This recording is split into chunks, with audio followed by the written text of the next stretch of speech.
നമസ്കാരം. ചുഴലിക്കാറ്റ് പോലെ വാർത്തകൾ നിറഞ്ഞു നിന്ന ഒരു ആഴ്ച കൂടി കടന്നു പോവുകയാണ്. ആന്ധ്രാ തീരത്ത് മോന്ത ചുഴലിക്കാറ്റ് വീശിയടിച്ചു. കേരള രാഷ്ട്രീയത്തിലും കൊടുങ്കാറ്റാണ് വീശിയടിച്ചത്. ഹെക്ടർ കണക്കിന് സ്ഥലങ്ങളും നിരവധി മരണങ്ങളും കൊണ്ട് മോന്ത ചുഴലിക്കാറ്റ് കലിയടക്കി. CPM-ഉം CPI-യും ചില സമവായ ചർച്ചകളിലൂടെ പ്രശ്നം പരിഹരിച്ചു. കേരളത്തെ അതിദരിദ്ര വിമുക്ത സംസ്ഥാനമായി മുഖ്യമന്ത്രി പിണറായി വിജയൻ പ്രഖ്യാപിച്ചു. ഇത് കണ്ട് ഇത് ശുദ്ധ തട്ടിപ്പാണ് എന്ന് പറഞ്ഞുകൊണ്ട് പ്രതിപക്ഷം ഇറങ്ങിപ്പോയി. കുഞ്ഞുങ്ങളെ കൊന്നവർക്ക് ശിക്ഷ ലഭിച്ചു. കുഞ്ഞിനെ കൊന്ന് കോറിയിലേക്ക് വലിച്ചെറിഞ്ഞു. നരനായാട്ടും കണ്ടു ഈ ആഴ്ചയിൽ. ട്രംപ് വിദേശ നേതാക്കന്മാരുമായി ചർച്ച നടത്തി. തീരുവ പ്രശ്നത്തിൽ ചില്ലറ അയവുകളൊക്കെ ലഭിച്ചു. ഇസ്രായേൽ ഗാസ യുദ്ധഭൂമിയിൽ വീണ്ടും വെടിയൊച്ചകൾ മുഴങ്ങിക്കേട്ടു. ക്രിക്കറ്റ് ആരാധകർ ജമീമ എന്ന പേര് നെഞ്ചിൽ തങ്കലിപികളാൽ എഴുതി ചേർത്തു. ഇങ്ങനെ നിരവധി വാർത്തകളാണ് ഈ ആഴ്ചയിൽ നമ്മൾ കണ്ടതും കേട്ടതും. ഇതിൽ ചില വാർത്തകളെല്ലാം നമ്മളിൽ നിന്ന് അകന്നു പോകാൻ മടിച്ച് അങ്ങനെ നിന്നിരുന്നു. ആ വാർത്തകൾ ഏതാണ്? നെഞ്ചിൽ തട്ടിയ ചങ്കിൽ തട്ടിയ ആ വാർത്ത ഏതാണ് എന്ന് അന്വേഷിക്കുകയാണ് ഈ പരിപാടിയിലൂടെ. എല്ലാ പ്രിയപ്പെട്ട പ്രേക്ഷകർക്കും ചങ്കിൽ തട്ടിയ വാർത്തയുടെ മറ്റൊരു എപ്പിസോഡിലേക്ക് സ്വാഗതം. അഭയ, ഈ കഴിഞ്ഞ ആഴ്ച നിരവധി വാർത്തകൾ നമ്മൾ കണ്ടു. ഒത്തിരി വാർത്തകളാണ് വന്നത്. ഇതിൽ അഭയെ ഏറ്റവും കൂടുതൽ സ്പർശിച്ച ആ വാർത്ത ഏതായിരുന്നു? തീർച്ചയായും റോജി, എൻ്റെ ഹൃദയത്തെ ഏറ്റവും കൂടുതൽ സ്പർശിച്ച ആ വാർത്ത എന്ന് പറയുന്നത് ഈ കാലഘട്ടത്തിലെ ഏറ്റവും മനോഹരമായ ഒരു വിശ്വാസ സാക്ഷ്യം. അതായിരുന്നു ഈ കഴിഞ്ഞ ദിവസം നമ്മളെല്ലാവരും മുംബൈയിൽ മുഴങ്ങിക്കേട്ടത്. മുംബൈയുടെ ആ ഓഡിറ്റോറിയത്തിൽ നടന്ന ഓസീസ് ഇന്ത്യ വനിതാ ലോകകപ്പ് സെമി ഫൈനൽ മാച്ചിൻ്റെ വേദിയിലായിരുന്നു. തീർച്ചയായും നിലവിലെ വിജയികളും കരുത്തരുമായ ഓസ്ട്രേലിയൻ ടീം 339 എന്ന പടുകൂറ്റൻ സ്കോർ ഇന്ത്യൻ ടീമിന് മുന്നിലേക്ക് വെക്കുകയാണ്. ആ സ്കോറിനായിട്ടുള്ള പോരാട്ടങ്ങൾ ആരംഭിച്ചു. തീർച്ചയായും ഇന്ത്യയെ സംബന്ധിച്ചിടത്തോളം ഇന്ത്യ കടന്നു വന്ന വഴികൾ അത്ര സുഗമമല്ലായിരുന്നു. വിജയിച്ച് വന്ന ടീമല്ല ഒരിക്കലും ഇന്ത്യ. അതുകൊണ്ട് തന്നെ ഈ ഒരു സ്കോർ ഇന്ത്യ പിന്നിടുമോ എന്നത് ഇന്ത്യൻ ആരാധകരെ തന്നെ ചോദ്യം ചെയ്ത ഒരു കാര്യമായിരുന്നു. എങ്കിലും ഇന്ത്യ മുന്നോട്ട് പോയി. ഒരു ഘട്ടങ്ങൾ കഴിയുന്തോറും വിജയസാധ്യത കുറഞ്ഞു വരുന്നതായി തന്നെ തോന്നി. ആരാധകരൊക്കെ നിരാശരാകാൻ തുടങ്ങി. എന്നാൽ ആ കളിക്കളത്തിൽ നിന്നുകൊണ്ട് ഇന്ത്യയെ വിജയത്തിൻ്റെ കൊടുമുടിയിലേക്ക് മുന്നോട്ട് നയിച്ച, തങ്ക ലിപികളിൽ കുറിച്ചിടേണ്ട ആ ഒരു വിജയം ഇന്ത്യക്ക് സമ്മാനിച്ച, കരുത്തരായ ഓസീസിനെ നിലം പറ്റിച്ച ആ ഒരു വിജയത്തിന് ചുക്കാൻ പിടിച്ച ജമീമ റോഡ്രിഗസിൻ്റെ വാക്കുകളായിരുന്നു, ആ ഒരു വിശ്വാസ സാക്ഷ്യമായിരുന്നു എൻ്റെ ഹൃദയത്തെ ഏറ്റവും കൂടുതൽ സ്പർശിച്ചത്. ജമീമ ആയിരുന്നു മാൻ ഓഫ് ദ മാച്ച് ആയത്. അതുപോലെ തന്നെ ചരിത്രത്തിലെ തന്നെ ഏറ്റവും കൂടുതൽ സ്കോർ ചേസറായി ജമീമ മാറി. അങ്ങനെ കുറേ റെക്കോർഡുകളൊക്കെ തിരുത്തി കുറിച്ച് ജമീമയുടെ ആദ്യ പ്രതികരണത്തിനായി ലോകം മൊത്തം കാത്തു നിന്നപ്പോൾ ജമീമ പറഞ്ഞ ആ വാക്കുകളുണ്ട്: ഞാൻ എൻ്റെ ദൈവത്തിന് നന്ദി പറയുന്നു, ഞാൻ എൻ്റെ പാരൻസിന് നന്ദി പറയുന്നു. ഈ കളിയിൽ ഉടനീളം കുറച്ച് നാളുകളായി ഞാൻ കരഞ്ഞുകൊണ്ടിരിക്കുകയാണ്. ജമീമയുടെ ഇരു കണ്ണുകളും നിറഞ്ഞ് അത്രമാത്രം വികാരഭരിതയായാണ് ജമീമ ആ പ്രതികരണം നടത്തുന്നത്. ജമീമ പറയുന്നുണ്ട്, ഞാൻ തളർന്നുപോയി. കളിയുടെ ഒരു ഘട്ടമൊക്കെ ആയപ്പോഴത്തേക്കും ജമീമ ക്ഷീണിച്ചു, ജമീമ അവശയായി, ജമീമ ശാരീരികമായി വളരെയധികം തളർന്നു കഴിഞ്ഞു. ജമീമയുടെ നമുക്ക് ദൃശ്യങ്ങളിലാണെങ്കിലും മാച്ച് കണ്ട എല്ലാവർക്കും കാണാം, ചെളിയിൽ പൂണ്ട ജേഴ്സിയൊക്കെ ധരിച്ച് നിൽക്കുന്ന, വിയർത്ത് കുളിച്ച് കരഞ്ഞ് അത്രമാത്രം അവശയായി നിൽക്കുന്ന ഒരു ജമീമേനെ നമ്മൾ കണ്ടിരുന്നു. ആ ജമീമ തനിക്കിനി ഒന്നും ചെയ്യാൻ സാധിക്കില്ല, താൻ ശാരീരികമായി തളർന്നു കഴിഞ്ഞു എന്ന് അറിഞ്ഞൊരു പോയിന്റ് തൊട്ട് ജമീമ പ്രാർത്ഥിച്ചു. ജമീമ പറഞ്ഞ വാക്കുകളുണ്ട്, പുറപ്പാട് 14:14, നിങ്ങളുടെ ദൈവമായ കർത്താവ് നിങ്ങൾക്ക് വേണ്ടി യുദ്ധം ചെയ്തുകൊള്ളും, നിങ്ങൾ ശാന്തരായി ഇരുന്നാൽ മതി. ജമീമ അത് വീണ്ടും ഉരുവിട്ടുകൊണ്ടിരുന്നു. ജമീമ പറഞ്ഞു, എന്നെക്കൊണ്ടിത് ഒറ്റയ്ക്ക് സാധിക്കുമായിരുന്നില്ല, തീർച്ചയായും കർത്താവാണ് എനിക്ക് വേണ്ടി യുദ്ധം ചെയ്തത്, കർത്താവ് നൽകിയ വിജയമാണിത്. ഈ ജമീമയുടെ വാക്കുകൾക്ക്, ഈ വിശ്വാസ സാക്ഷ്യത്തിന്, ഈ വിശ്വാസ പ്രഘോഷണത്തിന് വലിയ വിലയാണ്. നമുക്ക് സ്വർഗത്തിനും സഭയ്ക്കും എല്ലാത്തിനും ഉപരി ഭാരതത്തിന് ഇത്രയും വലിയ ഒരു വിജയം സമ്മാനിച്ച് നിൽക്കുന്ന ഈ ഒരു നിമിഷത്തിൽ ജമീമ പങ്കുവെച്ച ഈ വാക്കുകൾ, ജമീമ പിന്നിട്ട വഴികൾ നമുക്കറിയാം. തീർച്ചയായും കല്ലുകളും മുള്ളുകളും നിറഞ്ഞ, ഒരിക്കലും ഒരു സുഗമമായ വഴിയിലൂടെ സഞ്ചരിച്ച് അത്രമാത്രം വലിയൊരു വിജയത്തിലെത്തിയ വ്യക്തിയല്ല ജമീമ. തൻ്റെ 25-ാം വയസ്സ് വരെയുള്ള ജമീമയുടെ ഈ യാത്രയിൽ ജമീമ പിന്നിട്ട കല്ലുകളും മുള്ളുകളും നിറഞ്ഞ വഴികളുണ്ട്. ജമീമയുടെ ജീവിതത്തിൽ ഏറ്റവും എടുത്തു പറയേണ്ട ഒരു കാര്യം എന്ന് പറഞ്ഞാൽ, ജമീമയ്ക്കും ജമീമയുടെ പിതാവിനും നേരെ ഉണ്ടായ വലിയൊരു ആരോപണം ഉണ്ടായിരുന്നു. ജമീമയെ സ്വന്തം ക്ലബ്ബ് തന്നെ തള്ളിപ്പറയുന്ന ഒരു അവസ്ഥയുണ്ടായിരുന്നു. വലിയ സൈബർ ആക്രമണങ്ങൾ ജമീമ നേരിട്ട, അതെല്ലാം തൻ്റെ വിശ്വാസത്തിൻ്റെ പേരിൽ തന്നെ ആയിരുന്നു. എന്നാൽ അതിനെല്ലാമുള്ള ഒരു വലിയ ഉത്തരമായിരുന്നു ആ വലിയ വേദിയിൽ ഇത്രയും വലിയ സദസ്സിന് മുന്നിൽ ജമീമ പങ്കുവെച്ച ആ വാക്കുകൾ എന്ന് പറയുന്നത്. എന്നാൽ ജമീമയെ അതിലേക്ക് നയിച്ചതിലുള്ള ജമീമയുടെ ആ വിശ്വാസത്തിലേക്ക് നയിച്ചതിൽ ജമീമയുടെ പാരൻസിനുള്ള പങ്കിനെ നമുക്ക് തീർച്ചയായും പറയാതെ വയ്യ. മുംബൈയിലെ ഒറ്റമുറി വീട്ടിൽ നിന്ന് ആരംഭിച്ചതാണ് ജമീമ തൻ്റെ ഈ ഒരു ജീവിതം. ആ ഒരു ജീവിത വഴിയിൽ ഉടനീളം ജമീമയുടെ മാതാപിതാക്കൾ ജമീമയ്ക്ക് നൽകിയ ഒരു പരിശീലനമുണ്ട്. ജമീമയുടെ പിതാവ് തന്നെയാണ് തൻ്റെ ആദ്യ ഗുരു എന്ന് ജമീമ പല ഇൻ്റർവ്യൂകളിലും പറഞ്ഞിട്ടുണ്ട്. അപ്പോൾ ജമീമയുടെ വീട്ടിലാണെങ്കിൽ പോലും ജമീമയുടെ പിതാവ് പറയുന്നൊരു വാക്കുകളുണ്ട്, ആദ്യം പ്രാർത്ഥന പിന്നെ ക്രിക്കറ്റ്. അത്രമാത്രം അടിസ്ഥാനം ഉണ്ടായിരുന്ന, വിശ്വാസത്തിൽ അടിസ്ഥാനം ഉറപ്പിച്ച ഒരു ജീവിത രീതി തന്നെയായിരുന്നു ജമീമയുടേത്. തീർച്ചയായും. അപ്പോൾ വിശുദ്ധ പൗലോസ് ഫിലിപ്പിയർക്ക് എഴുതിയ ലേഖനം 4-ാം അധ്യായം 13-ാം വാക്യത്തിൽ ഇങ്ങനെ പറയുന്നുണ്ട്, എന്നെ ശക്തനാക്കുന്നവനിലൂടെ എനിക്ക് വലിയ കാര്യങ്ങൾ ചെയ്യാൻ കഴിയുമെന്ന്. അതിൻ്റെ ആ വാക്യത്തിൻ്റെ ശരിക്കും പറയുകയാണെങ്കിൽ അത് വാക്യം അനർത്ഥമാക്കുന്ന ഒരു സംഭവം തന്നെയാണ് നടന്നത്. ഇപ്പോൾ അടുത്ത് ജെൻസി പിള്ളേർ, അല്ലെങ്കിൽ 25 വയസ്സേ ഉള്ളൂ, 2000 തന്നെ ആയിരിക്കാം ജനിച്ചത്. അതുകൊണ്ട് തന്നെ ജെൻസി പിള്ളേരെല്ലാവരും ദൈവത്തെക്കുറിച്ച് പറയുന്നുണ്ട്, ദൈവം എൻ്റെ പിന്നിലുണ്ടായിരുന്നു എന്ന് പറയാറുണ്ട്. പക്ഷേ ക്രിസ്തുവാണ് എൻ്റെ രക്ഷകൻ, അല്ലെങ്കിൽ ക്രിസ്തുവിലൂടെയാണ് എനിക്ക് ജയിക്കാൻ കഴിഞ്ഞത് എന്ന് എത്ര പേർക്ക് പറയാൻ കഴിയുന്നുണ്ട് എന്നുള്ള വലിയൊരു ചോദ്യം അവിടെ ചോദിച്ചുകൂടി ചെയ്യുകയാണ് ജമീൽ. ശരിക്കും നമ്മുടെ യുവജനങ്ങൾ മാതൃകയായി എടുക്കേണ്ട, ലോകം മുഴുവനും മാതൃകയായി കണക്കാക്കേണ്ട ഒരു വ്യക്തി തന്നെയാണ് ജമീമ എന്ന് പറയുന്നത്. ശരിക്കും നമ്മളെ തന്നെയാണെങ്കിൽ ശരി, നമ്മുടെ വിശ്വാസത്തെ പ്രഘോഷിക്കാൻ എത്രത്തോളം നമ്മൾ തയ്യാറാകുന്നുണ്ട്, അതിനുവേണ്ടി നമ്മൾ എന്തൊക്കെ പ്രയത്നിക്കുന്നുണ്ട്, അല്ലെങ്കിൽ എന്തൊക്കെ ചെയ്യുന്നുണ്ട് എന്നുള്ളത് ശരിക്കും ഇപ്പോൾ ഈ കാലഘട്ടത്തിൽ ഒരു ചോദ്യചിഹ്നമാണ്. അതിന് പല കാരണങ്ങളുണ്ടാകും, പേടിച്ചിട്ടാകാം, അല്ലെങ്കിൽ മറ്റു പല കാരണങ്ങളുണ്ടാകാം. നമ്മുടെ വിശ്വാസം നമ്മൾ ഏറ്റുപറയുന്നതിൽ പല പ്രശ്നങ്ങളും നമ്മൾ മുന്നിൽ കാണുമ്പോൾ അതിനോട് നമുക്കൊരു, അതായത് നമ്മുടെ വിശ്വാസത്തെ നമ്മൾ ഉയർത്തി കാണിക്കാൻ, ജീസസ് ആണ് അല്ലെങ്കിൽ യേശുക്രിസ്തു ആണ് നമ്മുടെ രക്ഷകൻ, അല്ലെങ്കിൽ യേശുക്രിസ്തു ആണ് ഇതുവരെ എന്നെ നടത്തിയത്, എൻ്റെ വിജയങ്ങൾക്കെല്ലാം പിന്നിൽ യേശുക്രിസ്തു ആണ് എന്ന് തുറന്നു പറയാൻ മടി കാണിക്കുന്ന ഒരു യുവജനമാണ് ശരിക്കും ഇപ്പോൾ ഉള്ളത്. തീർച്ചയായും ഈ യുവജനങ്ങളുടെ പ്രധാനപ്പെട്ട മറ്റൊരു പ്രശ്നം ഞാൻ പറയാം. ക്രിസ്തുവാണ് എൻ്റെ വിജയങ്ങൾക്ക് പുറകിൽ എന്ന് പറയാൻ പലപ്പോഴും മടിയാണ്. അതാണ് പലപ്പോഴും മാറി നിൽക്കുന്നത്. അങ്ങനെ മടിച്ചു നിൽക്കുന്ന ഒരു യുവാക്കളെയാണ്, അല്ലെങ്കിൽ യുവജനതയാണ് ഇപ്പൊ നമ്മൾ കാണുന്നത്, അല്ലേ? കാരണം ഇപ്പം നമ്മുടെ തന്നെ ജീവിത രീതി എടുത്തു നോക്കിയാൽ തന്നെ അറിയാം. ഇപ്പം നമ്മൾക്കാണെങ്കിൽ തന്നെ ഒരു വിജയം വന്നു കഴിഞ്ഞാൽ കർത്താവ് കാരണമാണിത് വന്ന് നമ്മൾ എത്ര പേര് പറഞ്ഞിട്ടുണ്ടാവും, നമ്മൾ മനസ്സിൽ പറഞ്ഞിട്ടുണ്ടാവും, അല്ലെങ്കിൽ നമ്മുടെ ഫാമിലിയുടെ മുന്നിൽ പറഞ്ഞിട്ടുണ്ടാവും. പക്ഷെ ഒരു വലിയൊരു വേദിയിൽ, ഇത്രയും ജനങ്ങൾ കണ്ടുകൊണ്ടിരിക്കുന്ന ഒരു വേദിയിലിരുന്ന് പ്രഘോഷിക്കുക എന്ന് പറയുന്നത് അത് വളരെ വലിയൊരു മാതൃകയാണ്. ഇനിയും വരുന്ന തലമുറയ്ക്കാണെങ്കിലും നമ്മുടെ വിജയത്തിന് കാരണം യേശുവാണ്, അല്ലെങ്കിൽ എൻ്റെ വിജയത്തിന് കാരണം ക്രിസ്തുവാണെന്ന് അത് മറ്റുള്ളവർക്കൂടെ പറയാൻ ഒരു മാതൃകയാണ് ജമീമയിലൂടെ നമുക്ക് കാണാൻ സാധിക്കുന്നത്. തീർച്ചയായും 25 വയസ്സ് മാത്രമേ ഉള്ളൂ അവർക്ക്. ഒരുപാട് കഷ്ടപ്പാടുകളിലൂടെ, ബുദ്ധിമുട്ടുകളിലൂടെ ഒക്കെ കടന്നു വന്നതാണ്. പലപ്പോഴും മാച്ചുകളൊന്നും കിട്ടാതെ ബെഞ്ചിൽ ഇരിക്കേണ്ടി വന്ന ഒരു അവസ്ഥയൊക്കെ വന്നു. അവിടെ നിന്നും ഇങ്ങനെ വിജയിച്ച് കയറിയപ്പോൾ കർത്താവിനെ സ്തുതിക്കുവാനും അവൻ്റെ നാമം ഈ ലോകത്തോട് മുഴുവൻ വിളിച്ചു പറയുവാനും കാണിച്ച ധൈര്യമുണ്ടല്ലോ, അതല്ലേ നമ്മൾ കാണേണ്ടത്. തീർച്ചയായും റോജി, ഒരിക്കൽ ഇതേ വിശ്വാസത്തിന്റെ പേരിൽ മാറ്റി നിർത്തപ്പെട്ട ഒരു വ്യക്തിയാണ് വീണ്ടും പൂർവാധികം ശക്തിയോടെ ഇത്രയും വലിയൊരു സദസ്സിൽ ഈ വിശ്വാസം ഏറ്റുപറയുന്നത്. ജമീമയുടെ ഒരു ജേണി എടുത്താൽ നമുക്കറിയാം, ക്രിക്കറ്റ് ജേണിയിലുടനീളം അത്ര വിജയങ്ങൾ മാത്രം കരസ്ഥമാക്കി വന്ന ഒരാളല്ല ജമീമ എന്ന് പറയുന്നത്. അപ്പോൾ ജമീമ ലാസ്റ്റ് ടൈം ജമീമയ്ക്ക് കുറേ മാച്ചുകളിലൊക്കെ തുടർച്ചയായി പരാജയപ്പെടുന്നു. ജമീമയ്ക്ക് നന്നായി പെർഫോം ചെയ്യാൻ സാധിക്കുന്നില്ല. അപ്പോൾ ജമീമ ഇത് തന്നെയാണോ എൻ്റെ കരിയർ, അതോ ഡ്രോപ്പ് ചെയ്ത് പോകണം, അങ്ങനെ ഒരു മൊമെൻ്റ് അടക്കം ഉണ്ടായിരുന്നപ്പോൾ ജമീമയ്ക്ക് വീണ്ടും ലഭിച്ചൊരു ബൈബിൾ വാക്യമുണ്ട്, കർത്താവിന് നിന്നെക്കുറിച്ചൊരു പദ്ധതിയുണ്ട്, നിന്റെ നാശത്തിനുള്ള പദ്ധതിയുള്ളത്. ആ വചനം ജമീമയെ സ്ട്രൈക്ക് ചെയ്തു. ജമീമ വീണ്ടും തൻ്റെ ജേണി സ്റ്റാർട്ട് ചെയ്യുകയാണ് ചെയ്തത്. അപ്പോൾ ജമീമയുടെ വിശ്വാസത്തിൽ ജമീമ ഉറച്ചു നിന്നു. ആ വിശ്വാസത്തിൽ ജമീമ ഫോളോ ചെയ്തു. കർത്താവിന് എന്നെക്കുറിച്ചൊരു പദ്ധതിയുണ്ട്. കർത്താവ് പലപ്പോഴും ജമീമയെ ഉരച്ചു നോക്കിയതാണെന്ന് തന്നെ നമുക്ക് പറയാം. ജമീമയുടെ ഒരു ലൈഫ് ജേണി എടുത്താൽ, എന്നാൽ അവിടെ ഒന്നും പതറാതെ ജമീമ പിടിച്ചു നിന്ന് ജമീമ മുന്നോട്ട് പോകുന്ന ഒരു കാഴ്ചയാണ് നമുക്ക് കാണാൻ സാധിച്ചത്. ശരിക്കും സഭയുടെ ചരിത്രം എടുത്ത് നോക്കുവാണെങ്കിൽ ഈ വിശ്വാസം മുറുകെ പിടിച്ചവരൊക്കെ ഒരുപാട് പീഡനങ്ങൾ അനുഭവിക്കേണ്ടി വന്നിട്ടുണ്ട്. അവരൊക്കെ പക്ഷേ ജീവിതത്തിൽ ഭയങ്കര പ്രക്ഷോഭിച്ചിട്ടുള്ള ചരിത്രങ്ങളാണ് നമുക്ക് ബൈബിളിലും അല്ലെങ്കിൽ ചരിത്രത്തിൽ തന്നെ നമുക്ക് കാണാൻ സാധിച്ചിട്ടുള്ളത്.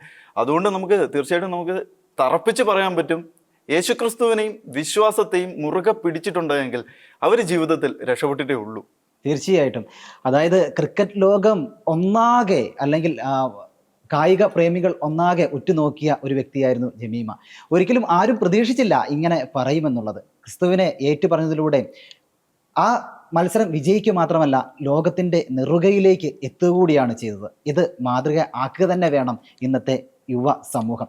വല്ലാണ്ട് ഹൃദയത്തെ സ്പർശിച്ച ഒരു വാർത്ത തന്നെയായിരുന്നു അത്. ജോയ്സെ, എന്തായിരുന്നു കഴിഞ്ഞ ആഴ്ചയിൽ ജോയ്സിന് ഏറ്റവും കൂടുതൽ സ്പർശിച്ച വാർത്ത? ശരിക്കും കുറേ കാലങ്ങളായിട്ടുള്ള ഒരു സംഭവമാണ് ഹിജാബ് എന്ന് പറയുന്ന ഒരു വിവാദമായിട്ടുള്ളൊരു ഒരു സംഭവം, വസ്ത്രം, ഒരു വസ്ത്രം. അത് ശരിക്കും ഒരു വസ്ത്രമായിട്ട് തന്നെ നമ്മൾ കണക്കാക്കിയാൽ മതി. കാരണം ഇറാനിൽ നടന്നൊരു സംഭവമാണ് ശരിക്കും എനിക്ക് വലിയൊരു പ്രാധാന്യമായിട്ടുള്ള ഒരു ന്യൂസായിട്ട് തോന്നിയത്. കാരണം ഇറാനിൽ കുറേ നാളുകളായിട്ട് നടക്കുന്ന ഒരു സംഭവമാണ് ഹിജാബ് പരസ്യമായി കത്തിച്ചുകൊണ്ട് സ്ത്രീകൾ രംഗത്ത് വരുന്ന ഒരു സമര രീതി. ഓക്കെ, അപ്പം ഇതുപോലെ ഒരു സംഭവം ഈ കഴിഞ്ഞ ആഴ്ചയും ഉണ്ടായിട്ടുണ്ട്.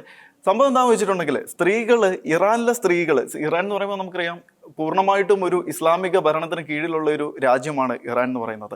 അവിടുത്തെ സ്ത്രീകൾ അവരുടെ ഈ ഇറാൻ ഭരണാധികാരികളുടെ എല്ലാ ഭീഷണികളെയും മറികടന്നുകൊണ്ട് പരസ്യമായിട്ട് അവരുടെ സ്വാതന്ത്ര്യം പ്രഖ്യാപിച്ചുകൊണ്ട് പരസ്യമായിട്ട് തെരുവുകളിൽ വന്ന് ഹിജാബ് കത്തിച്ചുകൊണ്ട് അവരുടെ സ്വാതന്ത്ര്യം പ്രഖ്യാപിക്കുന്ന ഒരു വാർത്ത അത് കഴിഞ്ഞ ആഴ്ച പുറത്തു വന്നതാണ്.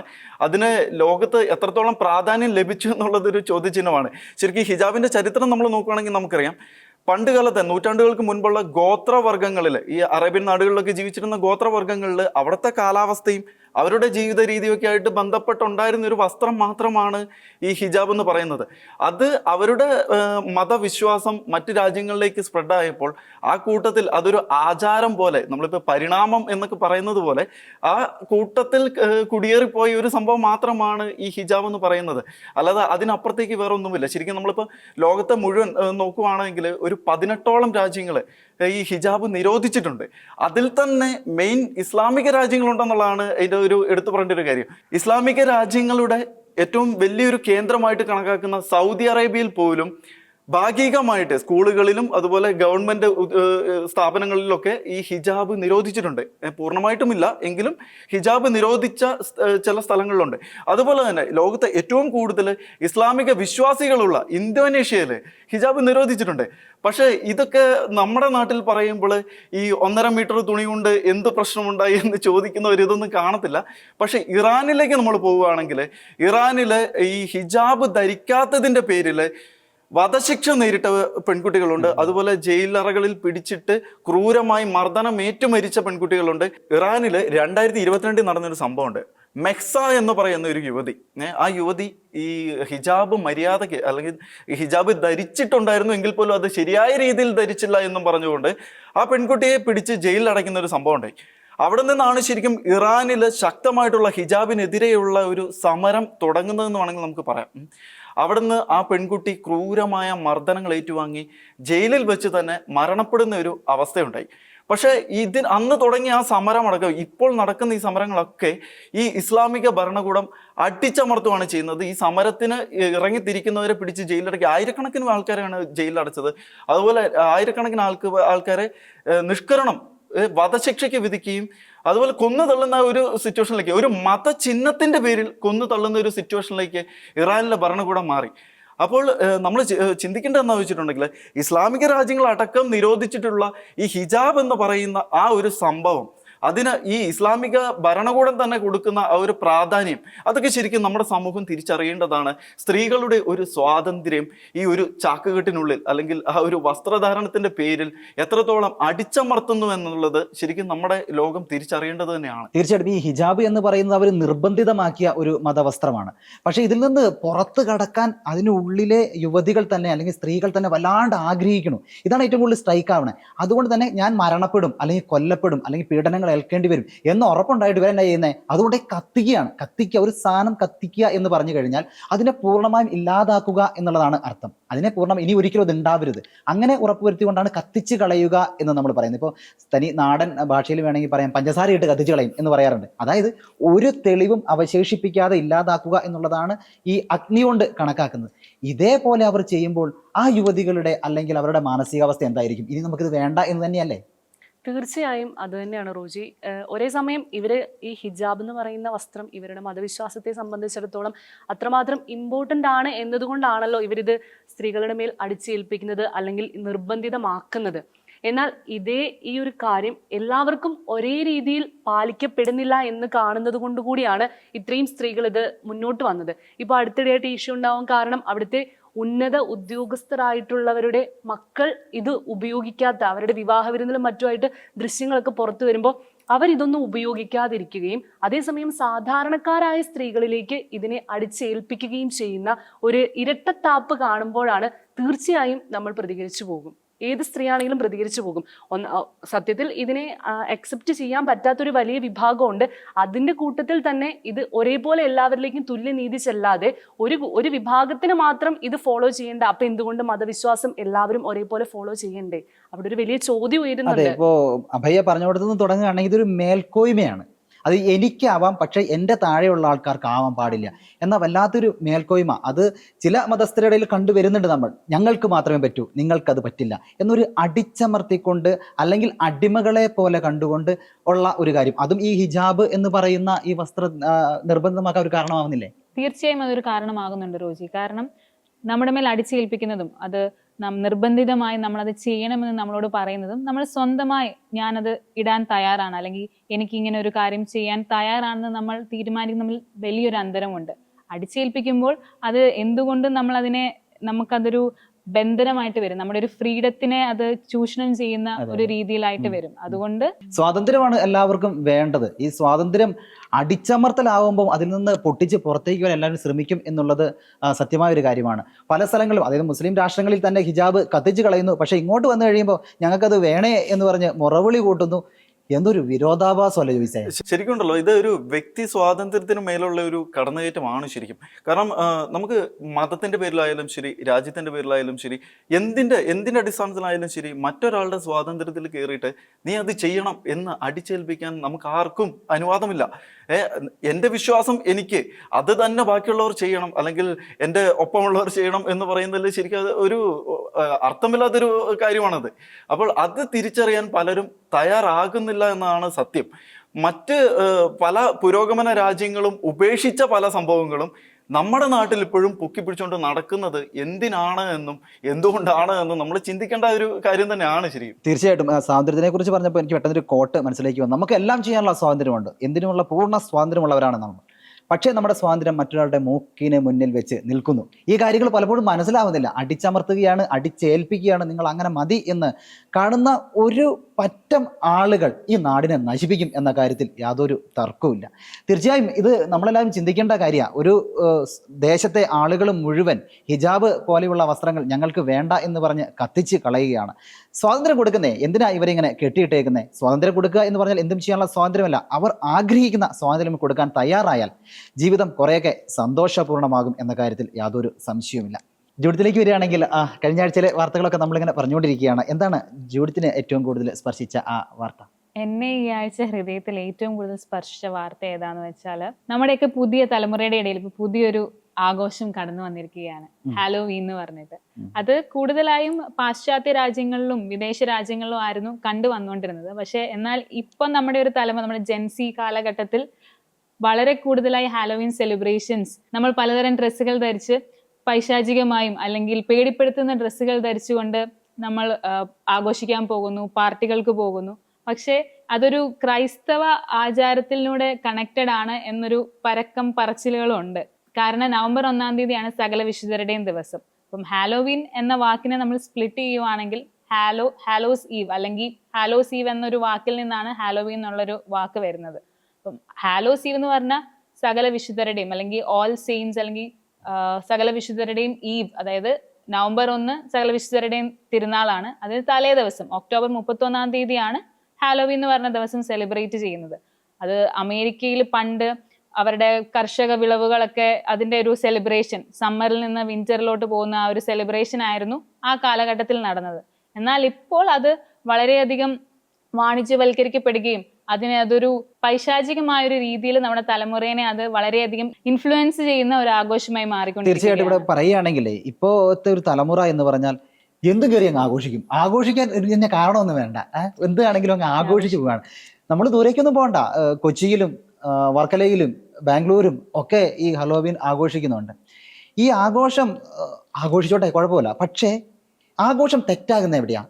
ഇത് പല പൈശാചികതയിലേക്കും കൊണ്ടുപോകുമ്പോഴാണ് നമ്മൾ ഈ പൈശാചിക ദുർമന്ത്രവാദികളുടെ ഒക്കെ വേഷമൊക്കെ ധരിച്ച് നമ്മളിത് ആഘോഷിക്കുമ്പോൾ അറിയാതെ തന്നെ മനസ്സിലേക്ക് കടന്നുകൂടുന്ന ചില ചിന്തകളുണ്ട്. ആ ചിന്തകൾ ഒരുപക്ഷെ അവിടെ വളരാൻ സാധ്യതയുണ്ട്. അതുകൊണ്ട് തന്നെയാണ് ഇന്ന് കാണുന്ന ഒരുപാട് അക്രമങ്ങളും അനീതികളും ഒക്കെ ഉണ്ടാവാനുള്ള കാരണം ഈ പൈശാചിക ചിന്തകൾ മാത്രമാണ്. അപ്പോൾ ഈ ചിന്തകൾ മനസ്സിലേക്ക് കടന്നു വരാതിരിക്കാൻ ഇങ്ങനെയുള്ള ആഘോഷങ്ങൾ ഇല്ലാതാക്കിയാൽ മതി, അത്രേ പറയുന്നുള്ളൂ. അല്ലാതെ ആഘോഷിക്കേണ്ട എന്നല്ല. ഈ ആഘോഷങ്ങളിൽ പങ്കെടുക്കരുതെന്ന് വത്തിക്കാൻ പറഞ്ഞിട്ടുമുണ്ട്. പക്ഷേ പലപ്പോഴും ആഘോഷത്തിൻ്റെ പുറകെ പോകുന്ന യുവാക്കൾ അല്ലെങ്കിൽ ഇപ്പോഴത്തെ യുവതലമുറ ഇതിൻ്റെ പൈശാചിക തിന്മയെക്കുറിച്ച് മനസ്സിലാക്കുന്നില്ല എന്നുള്ളതാണ് കാരണം. തീർച്ചയായും റോജി, ഇത് തന്നെയാണ്. തിന്മയെക്കുറിച്ച് മനസ്സിലാക്കുന്നില്ല, പലർക്കും അറിയുന്നു പോലുമില്ല ഇത് പൈശാചികമാണെന്ന്. അതാണ് ഏറ്റവും ഇതിലെ ഭീതിതമായിട്ടുള്ള അല്ലെങ്കിൽ സങ്കടകരമായിട്ടുള്ള കാര്യം. നമ്മൾ ഈ ഹാലോവീനെ കുറിച്ച് പറയുമ്പോൾ ഈ സാത്താൻ ആരാധകർ തന്നെ പറഞ്ഞിട്ടുള്ള ഒരു സ്റ്റേറ്റ്മെന്റ്സ് ഒക്കെ നമ്മൾ ആക്ച്വലി അറിഞ്ഞിരിക്കണം. അപ്പോൾ അതിനകത്ത് മുൻ സാത്താൻ ആരാധകനായിരുന്ന ഒരു വ്യക്തി പറയുന്നുണ്ട്, ആക്ച്വലി ഹാലോവീൻ സാത്താനിക കലണ്ടറിലെ ഏറ്റവും ഇമ്പോർട്ടൻ്റ് ആയിട്ടുള്ള ഒരു ഡേ ആണ്. അവരതിനെ അത്രയും മാത്രം സെലിബ്രേറ്റ് ചെയ്യുന്നുണ്ട്. അതുപോലെ തന്നെ മുൻ സാത്താൻ ആരാധകനായിരുന്ന ഒരു വ്യക്തിയാണ് ഇത് പറഞ്ഞത്. നിലവിലെ സാത്താൻ ആരാധകൻ തന്നെയായിട്ടുള്ള ഒരു വ്യക്തി പറയുന്ന കാര്യം എന്താണെന്ന് വെച്ചാൽ, തങ്ങളുടെ മാതാപിതാക്കൾ തങ്ങളുടെ മക്കളെ ഒരു ദിവസത്തേക്കാണെങ്കിൽ പോലും ഈ പൈശാചിക ആരാധനകൾക്ക് അല്ലെങ്കിൽ സാത്താനെ ആരാധിക്കാൻ ഇങ്ങനെ വേഷം കെട്ടി വിടുന്നതിൽ തങ്ങൾ വളരെയധികം സന്തോഷിക്കുന്നു എന്നാണ്. അപ്പോൾ ഇതിൻ്റെയൊക്കെ പിന്നിലെ പല കാര്യങ്ങളും അറിയാതെയാണ് നമ്മൾ ഈ വേഷം കെട്ടി ആടുന്നത് എന്ന് പലപ്പോഴും നമ്മൾ മറന്നു പോകുന്നുണ്ട്. നമ്മുടെ വത്തിക്കാൻ ആണെങ്കിൽ പോലും വത്തിക്കാൻ ഔദ്യോഗികമായി അംഗീകരിച്ചിട്ടുള്ള ഭൂതോച്ചാടക സംഘത്തിന്റെ ഒരു മീറ്റിംഗ് റൂമിൽ നടന്നപ്പോൾ അവരതിൻ്റെ അകത്ത് വളരെ വ്യക്തമായി ഈ ഹാലോവീനെതിരെ ശക്തമായ താക്കീതുകളും മുന്നറിയിപ്പുകളും വിശ്വാസി സമൂഹത്തിന് നൽകിയിട്ടുണ്ട്. അന്ന് വത്തിക്കാൻ പറഞ്ഞൊരു കാര്യമുണ്ട്, ഈ ഹാലോവീന് പകരം നമ്മൾ ഹോളിവീൻ സെലിബ്രേറ്റ് ചെയ്യാൻ തുടങ്ങും. ഇന്നലെ ആണെങ്കിൽ കൂടി നമ്മുടെ സീറോ മലബാർ മീഡിയ കമ്മീഷൻ്റെ ഒരു ഫേസ്ബുക്ക് പോസ്റ്റിൽ മീഡിയ കമ്മീഷൻ പറഞ്ഞ വാക്കുകളുണ്ട്, ഈ വൈകൃത വേഷങ്ങൾ കെട്ടിയാടാൻ നമ്മുടെ കുട്ടികളെ വിടുന്നതിന് പകരം സുഹൃത വേഷങ്ങൾ കെട്ടിയാടാൻ അവരെ എന്തുകൊണ്ട് അങ്ങനെ നമുക്ക് ചെയ്തുകൂടാ? നമ്മൾ ഈ ഹാലോവീന് പകരം ഹോളിവീൻ സെലിബ്രേറ്റ് ചെയ്യാൻ നമുക്ക് സ്റ്റാർട്ട് ചെയ്തുകൂടെ? പലപ്പോഴും നമ്മൾ അറിയാതെ ഈ പൈശാചികതയുടെ ഒരു ഇൻഫ്ലുവൻസ്, അത്രമാത്രം സാത്താനികമായിട്ടുള്ള അല്ലെങ്കിൽ വികൃതമായിട്ടുള്ള രൂപങ്ങൾ നമ്മൾ സ്വയം ധരിക്കുക, അതിനുശേഷം വീടുകളിൽ പോയി മറ്റുള്ളവരെ പേടിപ്പിക്കുക, നമ്മൾ സ്വയം ഒത്തുകൂടുക, ആഘോഷിക്കുക, സെലിബ്രേറ്റ് ചെയ്യുക. ഇതിൽ നിന്ന് നമ്മൾ എന്താണ് ആക്ച്വലി ചെയ്യുന്നത്? റോജി പറഞ്ഞതുപോലെ എവിടം കൊണ്ടെല്ലാമോ ഈ ഒരു പൈശാചികതയുടെ കണികകൾ നമ്മുടെ ഉള്ളിൽ നമ്മൾ അറിയാതെ തന്നെ കടന്നു ചെല്ലുന്നുണ്ട്. അല്ലെങ്കിൽ നമ്മൾ അറിയാതെ തന്നെ ആ ഒരു ദിവസം നമ്മൾ സെലിബ്രേറ്റ് ചെയ്യുന്നത് സാത്താനെയാണ് അല്ലെങ്കിൽ പൈശാചികമായിട്ടുള്ള ഒരു കാര്യത്തെയാണ്. ഇത് എവിടം കൊണ്ടെല്ലാമോ നമ്മുടെ അന്തരാത്മാവിൽ ഇത് നമ്മളെ കയറി ഇൻഫ്ലുവൻസ് ചെയ്യും എന്നതിൽ പറയാതെ വയ്യ. അപ്പൊ തീർച്ചയായും ഈ ഹാലോവീൻ ആഘോഷങ്ങൾക്ക് പകരം നമുക്ക് നമ്മുടെ വിശുദ്ധരുടെ ഹോളിവീൻ സെലിബ്രേറ്റ് ചെയ്തുകൂടെ? നമുക്ക് ആരാധനയിലും അവരുടെ ജീവിതത്തെക്കുറിച്ച് ധ്യാനിച്ചുകൊണ്ട് അല്ലെങ്കിൽ അത് മറ്റുള്ളവർക്കൊരു മാതൃകയായി നൽകിക്കൊണ്ട് നമ്മുടെ കുട്ടികളെ ഈ പൈശാചികമായ ഈ വികൃത രൂപങ്ങൾ കെട്ടിയാടുന്നതിന് പകരം വിശുദ്ധരുടെ സുഹൃത ജീവിതങ്ങൾ ഓർമ്മിപ്പിക്കുന്ന വിശുദ്ധരുടെ വേഷങ്ങൾ ധരിപ്പിച്ച് ഒരു ഹോളിവീനിലേക്ക് നമ്മൾ മാറേണ്ട സമയം. തീർച്ചയായും അവയെ പറഞ്ഞു കൊടുത്തു വരികയാണെങ്കിൽ എന്തിനാ ഈ തെറ്റിലേക്ക് നമ്മുടെ പിള്ളേരെ കൊണ്ടുവരുന്ന? നന്മയും സമാധാനവും നല്ല ചിന്തകളൊക്കെ പകർന്നു കൊടുക്കുകയല്ലേ വേണ്ടത്? അതായത് കണ്ട ദുർമന്ത്രവാദികളുടെ ഒക്കെ വേഷം അണിയിച്ച് കുഞ്ഞിനെ പുറത്തേക്ക് ഇറക്കി നാട്ടുകാരുടെ മുന്നിൽ കാണിക്കുന്നതിന് പകരം നല്ലൊരു വേഷം ധരിച്ച് കുഞ്ഞിനെ പുറത്തിറക്കുകയാണെങ്കിൽ മാതാപിതാക്കൾക്ക് സന്തോഷമുണ്ടാകും. ആ കൊച്ചിന്റെ ഭാവി എന്ന് പറയുന്നത് അത് വളരെ ശോഭനമാവുകയും ചെയ്യുന്ന ഒന്നാണ്. ശരിക്കും റോജി പറഞ്ഞതുമായിട്ട് കണക്ട് ചെയ്യുകയാണെങ്കിൽ ലോകത്തിന് എപ്പോഴും നെഗറ്റിവിറ്റിയോടാണ് താല്പര്യം. അതൊരു സത്യമാണ്. ശരിക്കും ലോകത്ത് നടക്കുന്ന എല്ലാ കാര്യങ്ങളും നോക്കിയാൽ നമുക്കറിയാം, ലോകത്ത് എപ്പോഴും എല്ലാത്തിനും ഒരു ചായ്വ് വരുന്നത് നെഗറ്റീവ് സൈഡിനോടാണ്. അതിനൊരു മികച്ച ഉദാഹരണമാണ് ഹാലോവീൻ എന്ന് പറയുന്നത്. അതുപോലെ തന്നെ ഈ ഹാലോവീൻ എന്ന് പറയുന്നത് ഏറ്റവും നന്നായിട്ട് നല്ല ഉദ്ദേശത്തോടു കൂടി തുടങ്ങിയ ഒരു സംഭവത്തെ എത്രത്തോളം വളച്ചൊടിച്ച് ഒരു വിൽപ്പനച്ചരക്കാക്കാൻ സാധിക്കുമെന്നതിൻ്റെ ഒരു ഉദാഹരണം കൂടിയാണ് ഹാലോവീൻ എന്ന് പറയുന്നത്. അതൊരു കാർഷിക ഉത്സവമായിട്ട് തുടങ്ങിയ ഒരു സംഭവമാണ് ശരിക്കും. അതിനെ പിന്നെ വിപുലീകരിച്ച് പല നാടുകളിലും പല ആൾക്കാരും ഏറ്റെടുത്ത് അത് പല ഘട്ടങ്ങളിലേക്ക് മാറി. ഇപ്പോൾ അത് ശരിക്കും ഒരു വിൽപ്പന ചരക്ക് മാത്രമാണ്. ഈ ഹാലോവിനെ ഡിപ്പെൻഡ് ചെയ്ത് തന്നെ പല മേളകളും കാര്യങ്ങളൊക്കെ നടക്കുന്നുണ്ട്. മാർക്കറ്റിൽ കോടിക്കണക്കിന് ബിസിനസ്സാണ് ഇപ്പോൾ ശരിക്കും ഈ ഹാലോവിനെ ഡിപ്പെൻഡ് ചെയ്ത് നടക്കുന്നത്. അതൊക്കെ ശരിക്കും നമ്മൾ തിരിച്ചറിയേണ്ട ഒരു കാര്യം. തീർച്ചയായിട്ടും നമ്മുടെ കുഞ്ഞുങ്ങളെ ആണ് ഈ പൈശാചിക ലോകത്തേക്ക് തള്ളിവിടുന്നത്. ഇപ്പോൾ പലപ്പോഴും ഇവരെന്താ ഈ പറയുന്നത് എന്ന് വിചാരിക്കും. പക്ഷേ നാളെ നമ്മുടെ വീടുകളിൽ നമ്മളുടെ സ്വന്തപ്പെട്ട കുഞ്ഞുങ്ങൾ പൈശാചികളിൽ തിന്നി മാറുമ്പോൾ മാത്രമാണ് നമ്മളുടെ നെഞ്ചൊന്ന് കിടന്ന് ഇടിക്കുക, പിടയ്ക്കുക, അന്നതൊന്ന് ശ്രമിച്ചാൽ നന്നായിരുന്നു എന്ന് തോന്നുക. ഇതാണ് മനസ്സിൽ ആലോചിക്കേണ്ട ഒരു കാര്യം ഓരോ ആഘോഷങ്ങൾക്കും പുറകെ പോകുമ്പോൾ. എൻ്റെ മനസ്സിൽ കഴിഞ്ഞ ആഴ്ചയിൽ സംഭവിച്ച ഒരു കാര്യം, അതിഥി എന്ന് പറഞ്ഞ 3 വയസ്സുകാരിയുടെ ഒരു മരണം.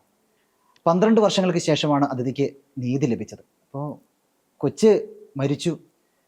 മരിച്ചു കഴിഞ്ഞ ഉടനെ തന്നെ മാതാപിതാക്കൾ ഈ കൊച്ചിനെ അടുത്തുള്ള ഒരു സ്വകാര്യ ആശുപത്രിയിൽ കൊണ്ടുപോയി. അവിടുന്ന് പ്രാഥമിക പരിശോധനയ്ക്ക് ശേഷം ഡോക്ടർമാർ കോഴിക്കോട് മെഡിക്കൽ കോളേജിലേക്ക് കൊണ്ടുപോകാൻ പറഞ്ഞു. അവിടെ ചെന്നു കൊച്ച് മരിച്ചതായി സ്ഥിരീകരിച്ചു. ഡോക്ടർമാർ പോസ്റ്റ്മോർട്ടം നടത്തി. അപ്പോഴാണ് എല്ലാവരും ഞെട്ടിച്ചത്. ആ കൊച്ചിൻ്റെ ദേഹത്ത് 19 അധികം മുറിവുണ്ടായിരുന്നു. 3 വയസ്സുള്ള കൊച്ചാണ്. അതിൻ്റെ സ്വകാര്യ ഭാഗങ്ങളിൽ ചൂടുവെള്ളം തിളപ്പിച്ച് ഒഴിച്ച് പഴുത്ത് വ്രണമായ മുറിവുകൾ. പോസ്റ്റ്മോർട്ടം ചെയ്ത ഡോക്ടർമാർ അമ്പരന്ന് പോയി. ആ കൊച്ചിൻ്റെ വയറ്റിൽ പച്ചമാങ്ങയും പച്ചവെള്ളവും മാത്രമായിരുന്നു ഭക്ഷണമായിട്ടുണ്ടായിരുന്നത്. അതായത് അച്ഛനും രണ്ടാനമ്മയായ റംലയും ചേർന്ന് കൊച്ചിനെ ക്രൂരമായി പീഡിപ്പിക്കുകയും ദിവസങ്ങളോളം പട്ടിണിക്കിട്ട് കൊല്ലുകയുമാണ് ചെയ്തത്. ശരിക്കും നമ്മുടെ വീട്ടിലൊരു കുഞ്ഞുണ്ടെങ്കിൽ ആ കുഞ്ഞിനെ നമ്മൾ പലപ്പോഴും പുറത്തേക്ക് ഇറങ്ങാൻ പോലും സമ്മതിക്കാറില്ല. കാലിൽ ഇത്തിരി ചെളിയായി കഴിഞ്ഞാൽ അത് പെട്ടെന്ന് തന്നെ കഴുകി വൃത്തിയാക്കുന്നതാണ് അമ്മമാരും അമ്മമാരും എല്ലാം. ആ നമ്മുടെ സമൂഹത്തിലാണ് ഇത്രയും ക്രൂരമായൊരു കൊലപാതകം നടന്നത്. ഇത് കൊലപാതകം തന്നെയാണ്. വെറും 3 വയസ്സായ ഒരു പിഞ്ചോമനെയാണ് പട്ടിണിക്കിട്ട് കൊല്ലുക ചെയ്തത്, തല്ലിക്കൊല്ലുക ചെയ്തത്. അങ്ങനെ കേസ് വന്നു.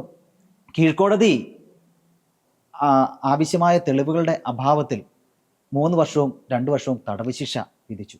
ജനങ്ങളെല്ലാം വളരെയേറെ പ്രശ്നമുണ്ടാക്കി. കാരണം ഇത്രത്തോളം ക്രൂരമായ ഒരു കൊലപാതകം ഒരു പിഞ്ചു കുഞ്ഞിനോട് ചെയ്ത, തല്ലിക്കൊന്ന, പട്ടിണിക്കിട്ട് വന്ന ആ കുഞ്ഞ് ഒരു ഇത്തിരി വെള്ളത്തിന് വേണ്ടി എന്തൊരു ദാഹിച്ചിട്ടുണ്ടാവും, ഇത്തിരി ഭക്ഷണം തരണേ അമ്മയെന്ന് കരഞ്ഞിട്ടുണ്ടാവും.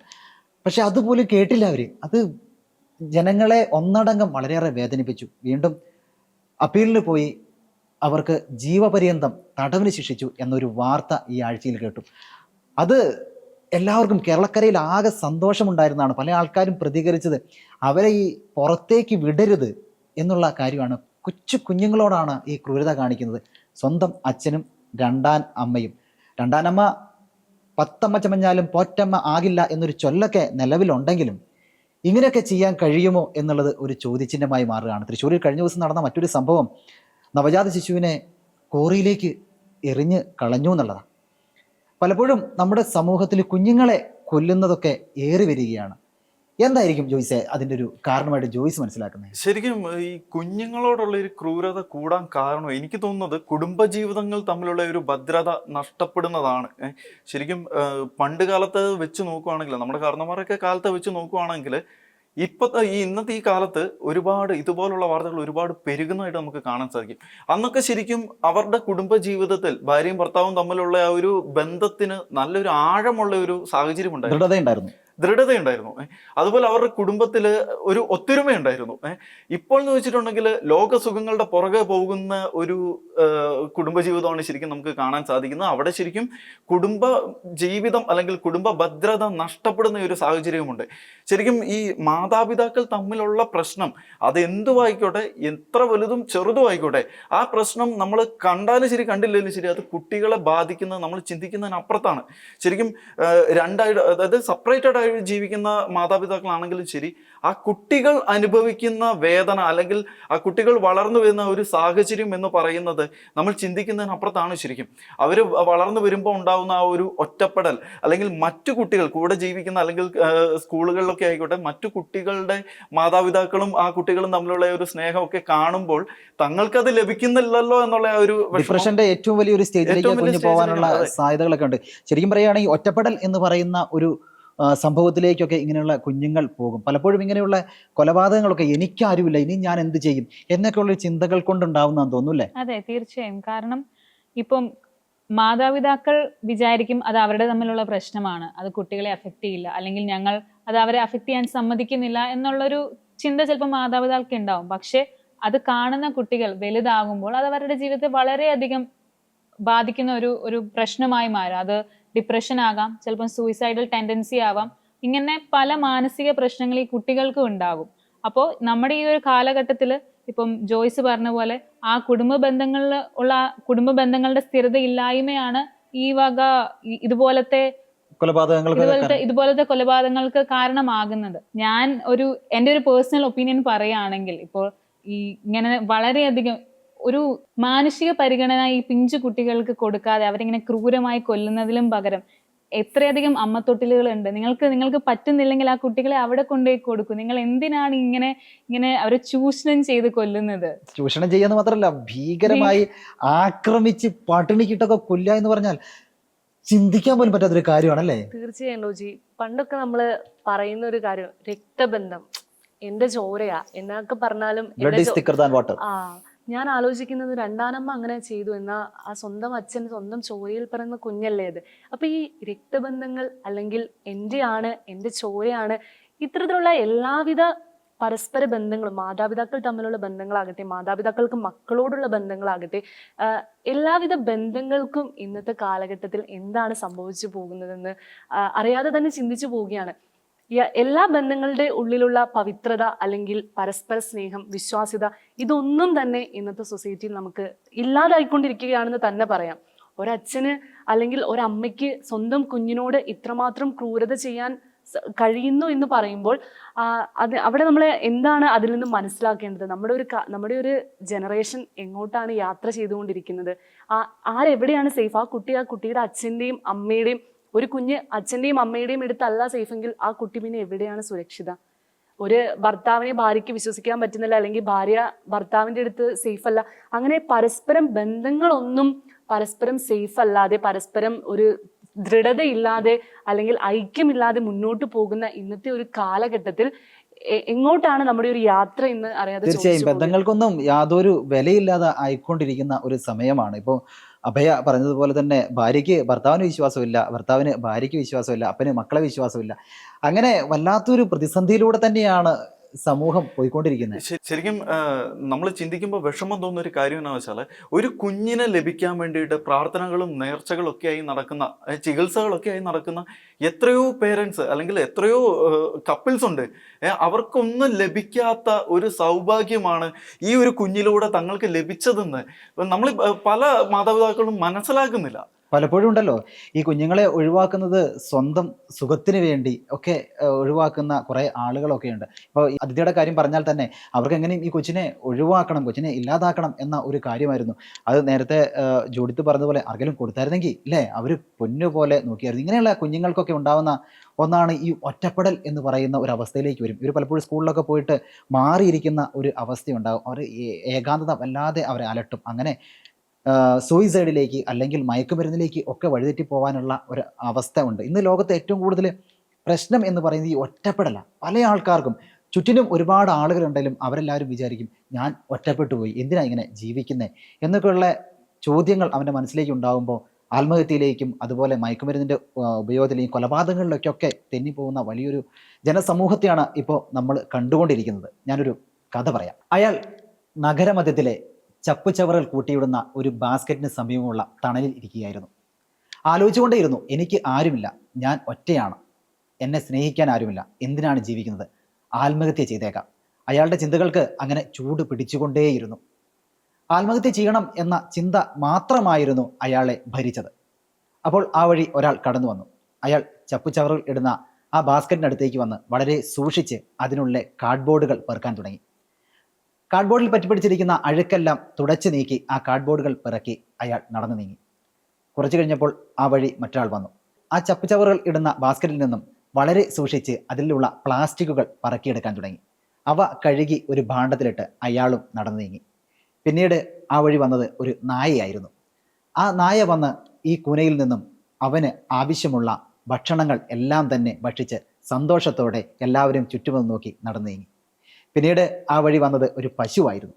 ആ പശു അതിലെ വന്ന് അതിലുണ്ടായിരുന്ന പഴത്തൊലികളും പച്ചക്കറികളും എല്ലാം ഭക്ഷിച്ചു. വളരെ സന്തോഷത്തോടെയാണ് ആ പശുവും അവിടെ നിന്ന് നടന്നു നീങ്ങിയത്. ഇതെല്ലാം കണ്ടുകൊണ്ടിരുന്ന അയാൾ ചിന്തിച്ചു, ഈ ചപ്പുചവറുകൾ കിടക്കുന്നതിൽ നിന്നും ഓരോരുത്തരും അവർക്ക് ആവശ്യമായ സാധനങ്ങൾ എടുക്കുന്നു. അത് അവർക്ക് വളരെയേറെ വിലപിടിപ്പുള്ളതായി മാറുന്നു. ഞാനും മറ്റൊരാൾക്ക് വിലപിടിപ്പുള്ളതായിരിക്കാം. ചിലപ്പോൾ വളരെ കുറച്ച് ആളുകൾക്ക് മാത്രമായിരിക്കും ഞാൻ വേണ്ടാത്ത ആയി നിൽക്കുന്നത്. എന്നാൽ എത്രയോ ആളുകൾക്ക് എന്നെ ആവശ്യമുണ്ട്. അവരെ കണ്ടെത്തുകയല്ലേ ഞാൻ ചെയ്യേണ്ടത് എന്ന ചോദ്യം അയാളുടെ മനസ്സിനെ ഉന്മേഷവനാക്കി. അയാൾ എഴുന്നേറ്റ് നിന്ന് ചിന്തിച്ചു, ഞാൻ മറ്റുള്ളവരെ തിരയുകയാണ്, എന്നെ വേണ്ടവരുടെ അടുത്തേക്ക് ഞാൻ പോവുകയാണ്. ഇതുപോലെയാണ് നമ്മളെല്ലാവരും. പല ആൾക്കാരും നമ്മളെ വേണ്ട എന്ന് വെച്ച് ഉപേക്ഷിക്കും. പക്ഷേ നമ്മളെ ആവശ്യമുള്ള ഒരുപാട് ആളുകൾ ചുറ്റിനുമുണ്ടാകും. അങ്ങനെ സമാന ചിന്താഗതിക്കാരായ ആളുകളെ കണ്ടെത്തുക എന്നുള്ളതാണ് ആദ്യം ചെയ്യേണ്ടത്. അവരോട് സംസാരിക്കുക, നമ്മളുടെ പ്രശ്നങ്ങൾ പങ്കുവെക്കുക. തീർച്ചയായും ആ നമ്മളിടങ്ങളിൽ നമ്മൾ തളിർക്കുകയും കായ്ക്കുകയും പൂക്കുകയും ചെയ്യും. ഈ ആഴ്ചയിലെ ചെങ്കിൽ തട്ടിയ വാർത്ത ഇവിടെ പൂർത്തിയാവുന്നു. എല്ലാ പ്രിയപ്പെട്ട പ്രേക്ഷകർക്കും നന്ദി.